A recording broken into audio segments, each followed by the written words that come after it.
आपको दुनिया को नहीं समझना, आपको खुद को समझना। आपको बार बार टीज करा जा रहा है, आपको बार बार ताने दिए जा रहे हैं, आपको कंपेयर किया जा रहा है, तो आप टॉक्सिक रिलेशनशिप में रह रहे हो और साथ में आपकी गैस लाइटिंग भी हो रही है। सर्कस का शेर नहीं है, हर इंसान है। किसी भी इंसान को सफल होना है तो मोटिवेशन तो इम्पोर्टेंट है। आगे से मोटिवेट करके मुझे नहीं लगता कोई ज्यादा फायदा होगा। जीवन एक्चुअली में है क्या? आप सबका स्वागत है असली बात पर। और आइए आज हम शुरू करते हैं अपना एपिसोड एक नए गेस्ट के साथ। आज के हमारे गेस्ट हैं ध्रुव जी। और ध्रुव जी साइकोलॉजी के अच्छे जानकार हैं। उनकी अंडरस्टैंडिंग साइकोलॉजी को लेके, ह्यूमन साइकोलॉजी को लेके बहुत अच्छी है और उनसे बातचीत करते हैं। ध्रुव जी, आपका स्वागत है हमारे चैनल पे। Thank you so much. तो ध्रुव जी, आप अपने बारे में थोड़ा हमारे जो दर्शक हैं उनको बताइए कि कैसे आप इंट्यूशंस कैसे आते हैं आपको, साइकोलॉजी को आप इतना डीप स्टडी कैसे किया आपने, कैसे इतना नॉलेज है आपको साइकोलॉजी के बारे में? सभी को नमस्कार। मेरा नाम ध्रुव है और साइकोलॉजी या फिलॉसफी, मुझे दो टर्म ये लगती हैं कि हर इंसान को अपने जीवन में जरूर पढ़नी चाहिए और समझनी चाहिए, क्योंकि साइकोलॉजी से आप समझ पाते हो कि आपको दुनिया को नहीं समझना, आपको खुद को समझना है। जी, ठीक है। लाइक बहुत सारी टर्म्स हैं। एक टर्म्स जो है गैस लाइटिंग होती है, जो ज्यादातर घरों में होती है कि आपको बार बार टीज करा जा रहा है, आपको बार बार ताने दिए जा रहे हैं, आपको कंपेयर किया जा रहा है और उसके बाद भी आप उसी घर में रह रहे हो। तो वो दो एक साइकोलॉजिकल टर्म हो गए कि एक तो आप टॉक्सिक रिलेशनशिप में रह रहे हो और साथ में आपकी गैस लाइटिंग भी हो रही है। तो काफी सारी रिलेशनशिप में ये प्रॉब्लम्स आती है कि लोग कंप्लेन करते रहते हैं लेकिन एक्शन नहीं लेते। यहाँ हमें किसी को बदलने की जरूरत नहीं है। कोई भी सर्कस का शेर नहीं है, हर इंसान है। हर किसी को खुद को बदलने की जरूरत है। तो साइकोलॉजी मैंने इसलिए पढ़ ली कि खुद में कुछ बदलाव ला सकूं ताकि एक अच्छा इंसान बन जाऊं। और फिलॉसफी इसलिए पढ़ी ताकि दुनिया की समझ रख पाऊं कि भाई फिलैंथ्रोपिस्ट जो बड़े बड़े ओशो जैसे, सदगुरु जैसे जो आज के टाइम में भारत से निकले हैं, फिर चाहे वो मार्कस ऑरेलियस हो जो रोम के निकले हो, जिन्होंने दुनिया के बारे में क्या बताया कि जग और दुनिया कैसे जीतनी है। जी, आजकल देखने में मतलब सोशल मीडिया पे अगर आप specially if you talk about तो मोटिवेशनल स्पीकर्स की बाढ़ आई हुई है। ओह माय गॉड, है ना? तो उस जो मोटिवेशनल स्पीकर्स हैं तो वो मुझे लगता है मोटिवेशन टेम्परेरी होता है। अगर इंसान के अंदर से मोटिवेशन नहीं है तो वो शायद कुछ ना कर पाए या कुछ करने की जो एक जिज्ञासा है वो हो नहीं पाएगा उससे। तो इस परिवेश में ये जो एक इम्पैक्ट है इसको आप कैसे देखते हैं और साइकोलॉजी कैसे हेल्प करती है? देखो, मैं इस एस्पेक्ट को आपको 3 टर्म्स में सिखाता हूँ। किसी भी इंसान को सफल होना है तो मोटिवेशन तो इम्पोर्टेंट है। ठीक है। अब फॉर एग्जाम्पल एक गाय है, गाय की गले में रस्सी है और गाय एक खूंटे से बंधी हुई है और वो चारों तरफ उस खूंटे के घूम रही है, तो वो इधर उधर नहीं भटकेगी। ऐसे ही हम इंसान है, तो हमारे गले में जो रस्सी बंधी हुई है वो है एक्शन ऑफ प्लान जी। और जो खूंटा है जिससे वो रस्सी बंधी हुई है उसको कहते हैं गोल्स। ठीक है। अब अगर मुझे आप बहुत बड़ा कोई मोटिवेशन दे दो, like you are a motivational speaker, और आपने मुझे मोटिवेट कर दिया कि दिन रात पढ़ो, आगे बढ़ो, मेहनत करो, लाइक डेविड गॉगिंस, लाइक दुनिया भर के मोटिवेशनल स्पीकर हैं जो बड़े बड़े नाम ले देते हैं, बट उन्होंने ये बताया नहीं कि एक्शन ऑफ प्लान क्या लेना है, कि भाई कैसे मेहनत करनी है, क्या स्किल्स को अपग्रेड करना है। चलो, उन्होंने वो भी बता दिया, वो भी अच्छे हैं, उनको ये चीजें पता है, लेकिन क्या गोल है, बनना क्या है एंड ऑफ द डे, अगर वही नहीं पता तो मोटिवेशन का करोगे क्या? तो 99% लोगों का मोटिवेशन 2 या 5 दिन में मुझे लगता है इसलिए खत्म हो जाता है क्योंकि उनको अपना गोल क्लियर नहीं पता। और जर्नली जो मैंने नोटिस किया है आज के टाइम में, नए यूथ का, बच्चों का या फिर बड़े लोगों का भी गोल जो है वो टाइम टू टाइम चेंज होता रहता है। तो ये मोटिवेशनल स्पीकर की सच्चाई है।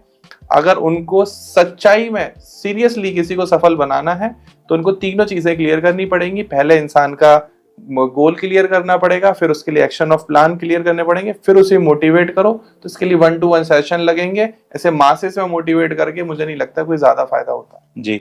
हमारे चैनल का जो नाम है और थीम है वो ये है कि खुल के बोलो, और असली बात is moreover related to the real life.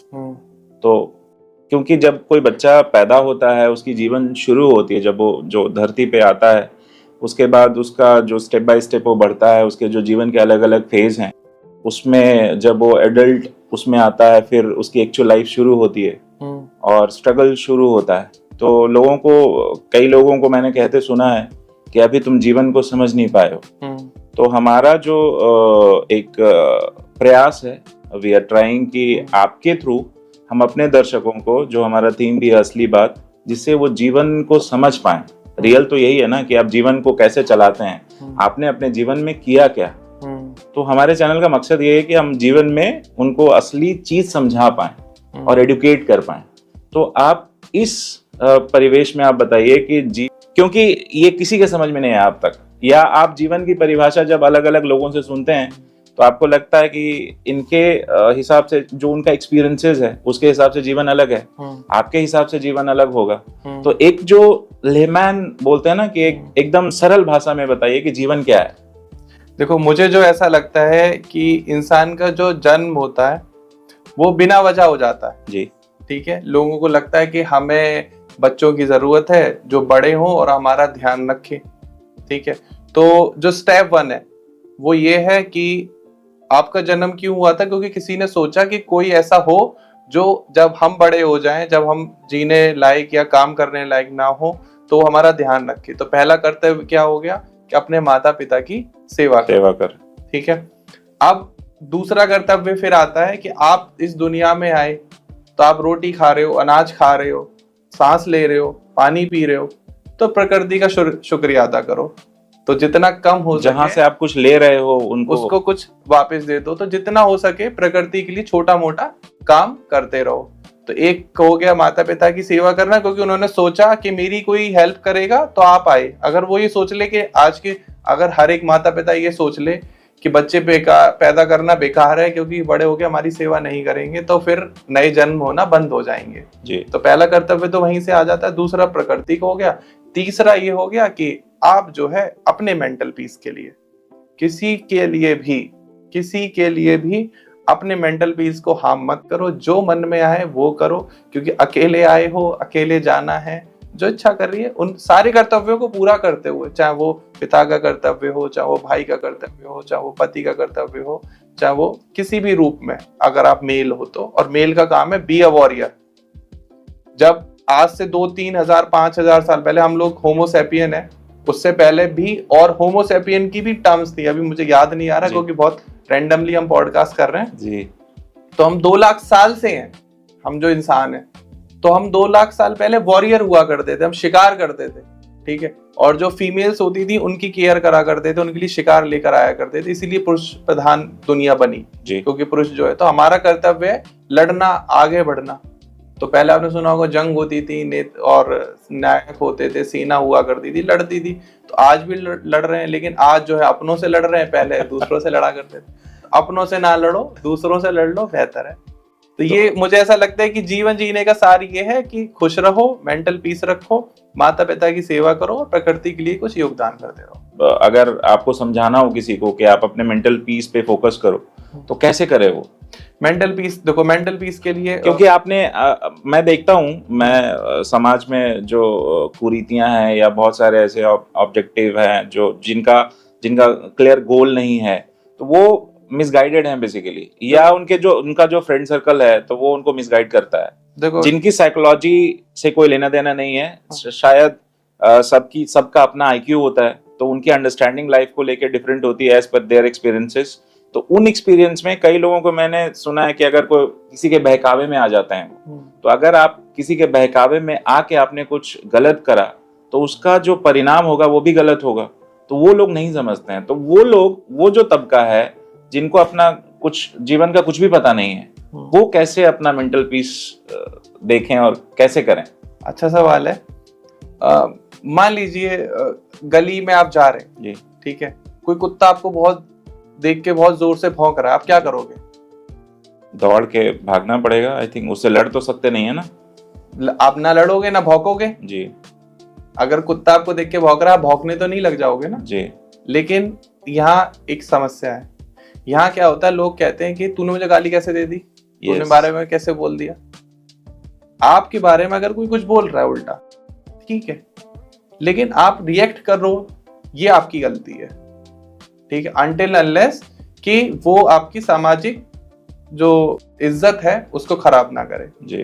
तो मेरा मानना ऐसा है कि आपकी कोई मेंटल पीस खराब नहीं कर सकता अनटिल अनलेस आप खुद ना चाहो। तो लोग क्या करते हैं, रिएक्शन बहुत फास्ट देते हैं जी। अभी मैं आपको अगर जरा सा बोल दूं कि आप ऐसे ऐसे ऐसे कर रहे हो तो आप मुझे तुरंत क्लियर करने लग जाओगे कि आप ऐसा ऐसा क्यों कर रहे हो जी। जबकि आपको उसको मुझे नहीं लगता कि क्लियर करने की कोई जरूरत है या वैलिडेशन देने की जरूरत है जी। हर जगह लोग वैलिडेशन देना चाहते हैं, चाहे वो रिश्तों में हो, चाहे वो काम में हो, चाहे वो ऑफिस में हो, चाहे वो स्पोर्ट्स में हो, चाहे वो लाइफ में हो। आप किसी से बोलो आप लाइफ में हासिल नहीं कर पाए, वो आपको वैलिडेशन देगा, हमारी ये स्थिति नहीं थी, हम गांव में रहते थे, हमें स्ट्रीट लाइट। और जिन्होंने लाइफ में बड़ा हासिल करा है वो कभी किसी को वैलिडेशन नहीं देते। अनलाइक मोदी जी हैं, मोदी जी ने नोटबंदी करी, हजारों लोगों ने गाली बकी, लाखों लोगों ने गाली बकी, कितने लोगों ने उनको अपोज करा। इज ही गिव वैलिडेशन की क्यों करी उन्होंने? नहीं। जो बड़ा इंसान होगा वो कर देगा, उसको वैलिडेशन देने की जरूरत नहीं है। लाइक गोल्ड, पानी में डाल दो वो वैसे ही पड़ा रहेगा, लोहे को डाल दो 2 साल में गल जाएगा, क्योंकि वो वैलिडेशन दे रहा है। तो वैलिडेशन बंद करो देना, अपने काम पे अडिग रहो। गीता में लिखा है कर्म करो, इच्छा की फल मत करो, तो वो सही लिखा है जी। इसी में मैं थोड़ा ऐड करना चाहूंगा कि मेरे एक कोच थे, ही सेड कि अगर तुम्हारा 10 मिनट कोई खराब करता है तो उसमें 9 मिनट एंड 59 सेकेंड आपकी गलती थी, क्योंकि आपने कॉल कट नहीं किया। आप वो 10 मिनट उनके साथ कॉल पे थे, आप भी उतने ही गुनाहगार हैं। अगर आप ये कह रहे हैं कि 10 मिनट में उसके साथ कॉल पे था और मेरा 10 मिनट बर्बाद हो गया, तो आपने 9 मिनट 59 सेकेंड आपकी गलती है, उनकी नहीं। जी। तो आपके ही जो लाइंस हैं, जो वाक्य है, जो आपने कहा है वो सही है कि अगर आप सबको वैलिडेशन देने लगेंगे तो शायद आपका पूरा टाइम, पूरा जीवन उसी में चला जाएगा और शायद आप कुछ हासिल नहीं कर पाएंगे। बट कहीं कहीं पे ये मिसफिट होता है। जैसे जो हस्बैंड वाइफ के रिश्ते हैं, किसी भी, चाहे वो किसी भी स्टेज पे हो लाइफ के, तो उसमें आपसे कुछ एक्सपेक्टेशंस होती हैं, बीइंग हस्बैंड या बीइंग वाइफ या एक दोनों के जो हैं रिलेशनशिप्स में, तो उसको वहां तो वैलिडेशन आपको देना पड़ेगा। क्योंकि अगर वाइफ आपसे कुछ एक्सपेक्ट करती है और अगर हस्बैंड उसको पूरा नहीं करता है, वहां पे क्लैश होगा सर। तो उसको कैसे करें? सर देखो, यहाँ साइकोलॉजी काम करती है, ठीक है। अब आप इंडिया में रह रहे हो जी, आप दूसरी शादी कर सकते हो? लीगली तो नहीं कर सकते। लीगली नहीं कर सकते। क्यों नहीं कर सकते? क्योंकि आपके दिमाग की साइकोलॉजी में ये डाल दिया गया है कि यहाँ एक शादी ही वैलिड है, आप दूसरी नहीं कर सकते। लेकिन मैं कुछ ऐसी कंट्रीज के नाम आपको बता सकता हूँ जहाँ 4-4 शादियां होती हैं, ठीक है। वहां उनकी साइकोलॉजी में ये है कि 2, 3, 4, 5 शादी करो, कोई प्रॉब्लम नहीं है, क्योंकि वो कोई पवित्र रिश्ता नहीं है। इंसान जो शादी कर रहा है अपनी जरूरत के लिए कर रहा है। अगर आपकी शादी नहीं होती तो आप किसी के साथ फिजिकली इंटीमेट नहीं हो सकते थे पब्लिकली, लोगों के सामने। लीगली नहीं हो सकते, आप बच्चे पैदा नहीं कर सकते। इलीगली तो आप कुछ भी कर सकते हो अपनी लाइफ में। तो यहाँ एक साइकोलॉजी है कि आप दूसरी शादी नहीं कर सकते, आप अपनी बीवी को परेशान नहीं कर सकते, नहीं तो आप पर केसेस लग जाएंगे, असॉल्ट के केसेस लग जाएंगे। बिल्कुल। तो धीरे धीरे क्या हो रहा है कि आपकी साइकोलॉजी में डाला जा रहा है। जैसी साइकोलॉजी आपकी डाली जाएगी वैसे ही आप रिएक्ट करोगे। अब हस्बैंड वाइफ के झगड़े होते हैं, ये जग जाहिर एक जोक है और एक साइकोलॉजी है। अगर यही साइकोलॉजी हो, कभी आपने सुना है कि इंसान भगवान के झगड़े होते हैं? कभी सुना किसी ने डंडा लेके पानी में मारा? क्योंकि वो बातें होती ही नहीं है। तो लोग आम दुनिया में होना बंद हो गई। तो लॉ ऑफ अट्रैक्शन कह लो, चाहे विजुअलाइजेशन कह लो, चाहे यूनिवर्स की एनर्जी कह लो, जो चीज हम बार बार बोलते हैं वो चीजें होने लग जाती हैं। जी। आपने सुना होगा बाप बेटे का झगड़ा होता है, कभी माँ बेटे का झगड़ा नहीं होता, ठीक है। जब कहते हैं कि बाप बड़ा हो जाता है तो वो बेटा बड़ा हो जाता है, बेटा बड़ा हो जाता है तो वो माँ की साइड लेने लगता है, तो पिता से उसके आर्ग्यूमेंट्स हो जाते हैं कभी कभी। तो ये बोला जाता है, उसके बाद चीजें हो जाती है। तो मुझे ऐसा लगता है मेरी पर्सनल लाइफ में कि आप जैसा बोलोगे वैसा हो जाएगा। अगर हम बार बार ये बोलेंगे कि हस्बैंड वाइफ के रिलेशनशिप में प्रॉब्लम आती है तो वो आएगी। अब जैसे एक वर्ड आ गया नया, एक्स्ट्रा मैरिटल अफेयर, पहले नहीं हुआ करता था।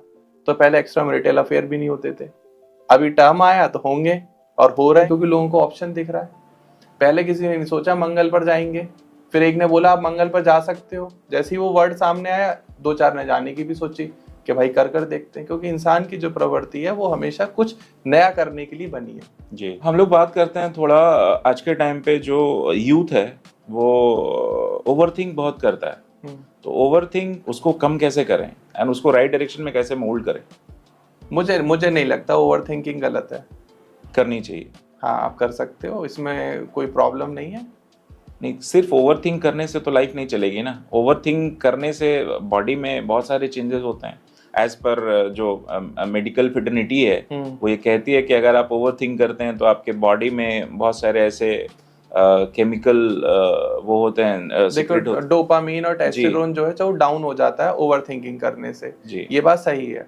लेकिन आप थिंक नहीं कर रहे हो, ये भी गलत है। थिंक करना चाहिए, ओवर थिंक आप कितनी ओवर थिंकिंग करनी है ये मैटर करता है। जैसे कि आप कितनी शराब पी रहे हो ये मैटर करता है। आप डेली एक बॉटल लिमिट में करना चाहिए, लिमिट में करो। मुझे लगता है ओवर थिंकिंग में कोई गलती नहीं है, ओवर थिंकिंग गलत नहीं है। हाँ, आप सेल्फ टॉक कर रहे हो, सेल्फ टॉक कर रहे हो, मतलब जिसको हम हिंदी में बोले तो मनन करना, चिंतन करना, काइंड ऑफ। तो चिंतन करना चाहिए, चिंतन is good, but over thinking अच्छी चीज नहीं है। आप सिर्फ सोचते ना रहे, एक्शन लें। आजकल के परिवेश में जब आज से 20 साल पहले की बात करते हैं हम लोग, तो जो जॉइंट फैमिली का कल्चर था, भारत के परिप्रेक्ष्य में हम बात करेंगे तो जॉइंट फैमिली ज़्यादा होता था, गाँव का कल्चर ज़्यादा था। सिटी इतनी नहीं थी इंडिया में, सिटी थी बट इतना डेंस नहीं था। आजकल लोग सिटी में आना चाहते हैं for better life, better earnings, है ना।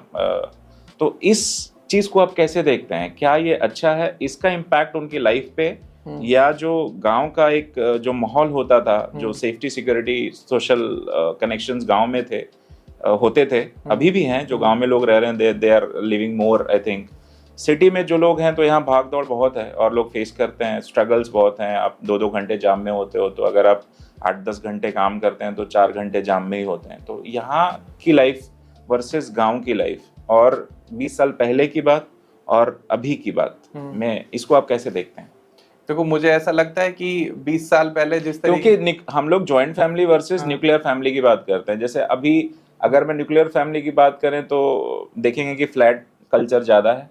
फ्लैट कल्चर में आप हस्बैंड वाइफ, एक बच्चे होंगे या 2 बच्चा होगा मैक्स, इससे ज्यादा तो एवरेज वी आर टॉकिंग। गांव में आपका जो सपोर्ट सिस्टम था वो स्ट्रांग होता था, सिटी में सपोर्ट सिस्टम स्ट्रांग नहीं है। उसका एक एग्जांपल है कि अगर एक बंदा गांव से, लेट्स से बिहार से आया, यूपी के किसी जगह से नोएडा में आया, नोएडा हम लोग रहते हैं तो नोएडा की बात करते हैं, यहाँ पे आप ड्राइव करके ऑफिस से घर आ रहे हो, आपके पास कोई नहीं है क्योंकि आप न्यूक्लियर फैमिली में हो, आपका भाई या और कोई और फ्रेंड होंगे, वो भी बिजी होंगे, तो इमीडिएट सपोर्ट आपको कुछ नहीं मिलेगा यहाँ। अगर आपको 4 लोगों ने पकड़ लिया कहीं रोड पे, तो मुझे ये एक प्रॉब्लम लगती है। तो इसको आप कैसे देखते हैं? अगर गांव में ऐसा हो तो गांव में टोला मोहल्ले के 5-10 लोग आपके पास इमीडिएट एक कॉल पे आपके पास आ जाएंगे। नहीं सर, मैं यहाँ से, लंबा क्वेश्चन है तो आंसर भी लंबा ही देना चाहूंगा।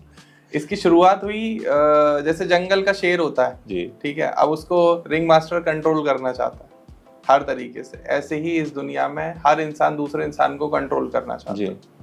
तो आम भाषा में हमारे घर में कहा जाता था कि पहले कुछ बन जाओ फिर बोलना, पहले कुछ बन जाओ फिर अपनी बात बताना, पहले कुछ बन जाओ फिर अपनी इच्छाएं रखना, पहले कमा लो फिर शौक पूरे करना, पहले कमा लो फिर वहां जाना, पहले कमा लो।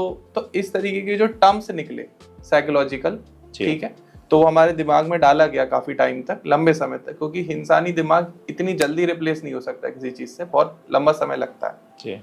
तो लोगों को ये समझ में आया कि अगर हम पैसे कमाने लग जाएंगे और कुछ जॉब वॉब पकड़ लेंगे, अच्छा कुछ करने लग जाएंगे, तो शायद हमें फ्रीडम मिल जाएगी। अब हम अपनी इच्छा अनुसार खाना खा सकते हैं, टाइम से बाहर जा सकते हैं, घूम फिर सकते हैं, क्योंकि हर इंसान की अलग अलग इच्छाएं होती हैं। जो इच्छाएं आपकी हैं वो मेरी नहीं होंगी, जो मेरी हैं वो आपकी नहीं होंगी। तो वहां से इंसान एक बाहर आया शहर में, उसको अपॉर्चुनिटी मिली, उसने पैसे कमाए, क्योंकि पहले गांव में आज भी ऐसा होता है कि 1 आदमी या 2 आदमी कमा रहे हैं, 7-8 लोग ज्यादा है उन पे लोग, ठीक है, और जो लोग नहीं कमा रहे हैं वो उनकी बात सुनते हैं, वही रूल करते हैं जो पैसे कमा रहे हैं या घर का खर्चा उठा रहे हैं, क्योंकि वो असली शिकारी हैं, वो शिकार लेकर आ रहे हैं, वो उन पर डिपेंडेंट है जी। शहर में क्या है कि हर इंसान कमा रहा है, हस्बैंड वाइफ भी कमा रहे हैं, अगर न्यूक्लियर फैमिली में रह रहे हैं, दोनों लोग पैसे कमा रहे हैं, तो दोनों के हिसाब से घर चल रहा है, कॉन्फ्लिक्ट ऑफ इमोशंस दोनों के हो रहे हैं, क्योंकि दोनों ही राजा हैं। करेक्ट। तो हमने धीरे धीरे साइकोलॉजिकल क्या टर्म बना दी कि कुछ कर लो तब आपका राज चलेगा। तो वहां से हमारी साइकोलॉजी चेंज हो गई। अब रही बात कल्चर की, तो देखो मुझे ऐसा लगता है कि मेंटल पीस सबसे ज्यादा इंपॉर्टेंट है। आप चाहे ऑर्गेनाइज्ड फैमिली में रहो या न्यूक्लियर फैमिली में रहो, दोनों ही अच्छे हैं। लेकिन अगर आप न्यूक्लियर फैमिली में रह के अपने माँ बाप के प्रति अपना कर्तव्य पूरा नहीं कर पा रहे हो तो वो आपके लिए बेकार है। और अगर आप प्रकृति के लिए कुछ नहीं कर पा रहे हो तो भी बेकार है, और मानव धर्म के लिए कुछ नहीं कर पा रहे हो तो भी बेकार है। और आप ऑर्गेनाइज्ड फैमिली में रह के रोज माता पिता को पीट रहे हो वो भी बेकार है। और न्यूक्लियर में रह के उनको हर हफ्ते कॉल कर लेते हो, उनकी इच्छाएं पूछ लेते हो, उनकी जरूरतों के सामान पहुंचा देते हो, तो भी आप राजा राम हो। मुझे लगता है कि इसमें मैं थोड़ा डिफर करूंगा, क्योंकि जैसे इसको कंपेयर करते हैं, रियल लाइफ एग्जांपल लेते हैं। मेरा एक फ्रेंड है, इज रिजाइडिंग इन बॉम्बे। उसका बेटा फॉरेन रहता है, ऑस्ट्रेलिया रहता है, तो वहाँ से जो कनेक्शन उसका बनेगा, because he is having a single child. मेरा भी गांव दूसरे स्टेट में, झारखंड में है। झारखंड से मैं यहाँ पे आया करीब 20 साल पहले। 20 साल से मैं यहाँ पे हूँ, अपना सारा सेटअप एंड कल्चर, पढ़ाई लिखाई सब यहीं से करने के बाद। तो गांव से कनेक्शन होना चाहिए, जहाँ पे आपका जड़ है वहां से आपका कनेक्शन होना चाहिए। हर जगह से कनेक्शन होना चाहिए। तो उस पिता को, उस माता पिता को ये लगता है कि मेरा बेटा अगर शहर चला गया तो वो गांव छोड़ दिया उसने। कई लोग ऐसा करते हैं, क्योंकि 90% मोस्ट ऑफ द पीपल जो लोग हैं वो ऐसा करते हैं कि जब शहर आ जाते हैं वो गांव वापस जाना नहीं चाहते। तो सर ये तो माता पिता की गलती, पूर्ण रूप से उनकी गलती, क्योंकि उनकी परवरिश वैसी नहीं थी। आपने अपब्रिंगिंग में कहीं ना कहीं कोई कमी छोड़ी है जिससे आपके बच्चे आपसे अटैच्ड नहीं है। और कई माता पिता को भी मैंने देखा है कि वो जब सिटी आते हैं तो अरे ये तो बहुत छोटा जगह है, यहाँ मैं सेटल नहीं हो पा रहा हूँ, यहाँ किसी से मैं बातचीत नहीं कर पा रहा हूँ। तो ये बड़ा बड़ा समस्या है, दो जनरेशन के बीच का जो गैप है उसको। क्योंकि मेरा बेटा तो इजिली सर्वाइव कर जाएगा यहाँ, क्योंकि इसी परिवेश में वो पला बड़ा है जी। लेकिन मेरे जो माता पिता हैं वो यहाँ रहना नहीं चाहते। देखो वो दोनों चीजें हैं। सबसे पहले अगर बच्चा कोई गलती कर रहा है, बच्चा आपसे अटैच नहीं है, बच्चा आपके प्रति इंक्लाइंड नहीं है, वो आपके इमोशंस को नहीं समझ रहा, तो ये अपब्रिंगिंग की गलती है। आपने वो इमोशनल अटैचमेंट खत्म कर दिया कहीं ना कहीं, जो आप प्रैक्टिकल ले आए। बच्चा तो आप ही का ही है, तो आपको अटैच रखना चाहिए था। आपने कहीं ना कहीं उसको छोड़ दिया कि अपने पैरों पे खड़ा हो जाएगा, या आपके सर्कमस्टेंसेस ठीक नहीं हुए होंगे उस टाइम पर, जो आपने उसको अकेला लड़ने दिया। बहुत सारे बच्चे ऐसे हैं जो अपने माँ बाप से बहुत ज्यादा ऑर्गेनाइज्ड है, बहुत इमोशनली कनेक्टेड है, तो वो पूरी गलती माँ बाप की होती है। मुझे 1% भी नहीं लगता कि बच्चों की गलती है। बच्चे नालायक हो सकते हैं, माँ बाप को नहीं होना चाहिए कभी भी, क्योंकि हम बड़े हैं ना, हमें समझना पड़ेगा। हम छोटे वालों से उम्मीद क्यों रख रहे हैं? जो हमारे से बाद की जनरेशन है वो अपडेटेड जनरेशन है। पुरानी जो जनरेशन थी वो अपने बच्चों से उम्मीद तो रखती है। मतलब हम शायद, हमारी जो जनरेशन है वो अपने जो कई उनके कैटेगरी आप देखेंगे तो आजकल तो ये जेनजी है, उसके बाद भी अल्फा जनरेशन हैं। बेस्ट है सर, ये जनरेशन बेस्ट है। तो ये जनरेशन ऐसी हैं जो किसी से उम्मीद नहीं रखेगी और ना हमें रखने देगी। बट हमारी जो, हम लोग मिलेनियल हैं, हमारी जो पहले की जनरेशन है, जैसे पापा की जो जनरेशन है, जो 60-70s वाली जो जनरेशन है, उनको तो जब तक आप कमा के उनको पैसे नहीं देते, उनको लगता ही नहीं मेरा बेटा कुछ कर रहा है। हाँ। तो ये मेरी बात नहीं है, आपकी बात नहीं है, ये हमारे जैसे जितने भी हमारे एज ग्रुप के लोग हैं सबकी बात है। तो इस चीज को आप कैसे देखते हैं? देखो आप सब कुछ नहीं, किस हद तक ये सही है? सब कुछ नहीं पा सकते ना। आप चाहते हो कि आपके बच्चे पैसे भी अच्छे कमाएं, बड़े ओहदे पे नौकरी भी करें, आपका नाम भी रोशन करें, आपके पास भी रहें, हाँ। बड़ा घर भी मेंटेन कर लें। किसी बड़े शहर में जाके तुरंत एक बड़ा घर लेना 8 कमरे का, और आपको भी वहां लाके आपकी भी सेवा पानी करना और साथ में नौकरी भी कर लेना, it's not that practically possible. और जो भी लोग ये वीडियो सुन रहे हैं, दुनिया का कोई भी बच्चा नहीं बना जो अपने माँ बाप की सेवा ना करना चाहता हो, अनटिल अनलेस उसकी कंडीशन खराब हो। अगर आप सक्षम हो, आपके पास पैसे हैं, तो आप कभी भी अपने माँ बाप को नहीं इग्नोर कर सकते, अनटिल अनलेस आप राक्षसी पैदा हो गए, फिर तो कुछ नहीं कह सकते। जी, हम लोग अगले एपिसोड में बात करेंगे धर्म की, और हमारे साथ हैं ध्रुव जी। ध्रुव जी, आप थोड़ा सा प्रकाश डालें। हम लोग बात करते हैं कि जो सनातन धर्म है ये सबसे पुराना धर्म है, और जब हम धरती पे जब हम पैदा होते हैं, अपने माँ बाप को पहले भगवान के रूप में देखते हैं, और उसके बाद फिर हमें बताया जाता है कि कोई एक एनर्जी है जो सारा ब्रह्मांड को चलाता है। तो धर्म और हमारे माता पिता को अब इनके बीच का जो कनेक्शन है, एक थर्ड पर्सन के हिसाब से कैसे देखते हैं? देखो मुझे जो कि धर्म को मानना होता है, धर्म को निभाना होता है। हमारा धर्म हिंदू है, हम ना माने तो भी हम हिंदू हैं, और धर्मों में ऐसा नहीं है। और हमारा धर्म सबसे पुराना है, ये सभी जानते हैं। मतलब आप कहीं भी कुछ भी कोई भी क्रेडेंशियल्स देखेंगे तो सनातन धर्म सबसे पुराना है। तो इसको आप कैसे देखते हैं?